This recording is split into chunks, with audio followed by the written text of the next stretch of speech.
All right, folks, we're gonna shoot a quick short tonight just on our phone. Just wanna show you, we're working on our 2015 Lexus GX460. Great truck. It's got 100 and almost 16,000 miles on it. We've never had a major reliability or mechanical issue with it. And I think we are officially stumbled upon our first one. And I've been needing to do brakes on it for a little bit. The brake pad life has been getting kind of down there. And was looking at the caliper and kind of looking at the exterior pad, which looked not too bad. The exterior pad probably had, a few thousand miles left on it. It was getting to the point where it would need to be replaced, but nothing catastrophic. We weren't getting any pulsation, any squealer noise, anything like that. And I started to notice that this wheel was kind of making a grinding noise when we were driving. And that can often be indicative of a brake-related failure, especially because the noise got a little bit more intense, like right as you started to touch the brakes. And what I later found when I took this apart is that this piston, this one a little bit, but this one almost entirely here on this monoblock caliper.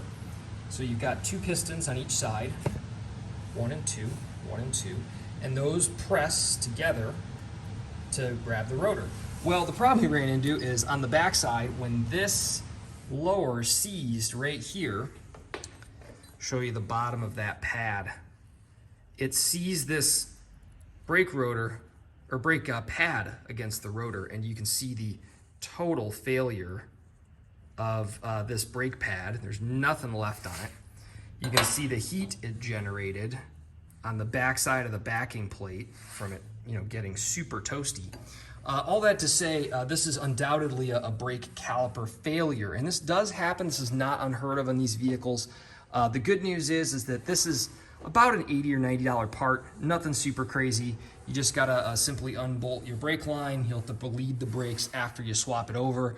But we're doing new front brakes, so we're replacing this rotor anyway, and we got a pretty good deal on parts, so certainly not the end of the world, but just wanted to flag that for you guys. If you're watching these and you're keeping an eye and trying to look in between your spokes on the wheel and say, oh, okay, I got this much pad left and everything seems fine.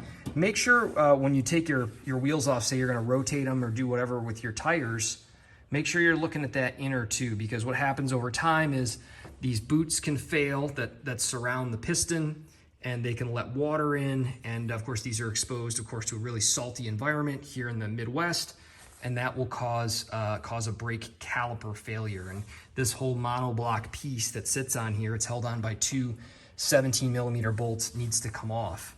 The upside to these is that if you're ever working on them, they have these two pins right here that simply slot into that hole and that hole. And when you pull those out, you can actually pull the pads out this way if you're not replacing your rotor. So that's something you see a lot on high performance cars. These provide more braking force. The GX460 is a pretty heavy vehicle, and that's the why on this. But anyway, we've been tinkering with it a little bit, trying to mess with it with all these parts laying around here. And I gotta say, having the lift has really made life much easier. But all that to say, that's not great.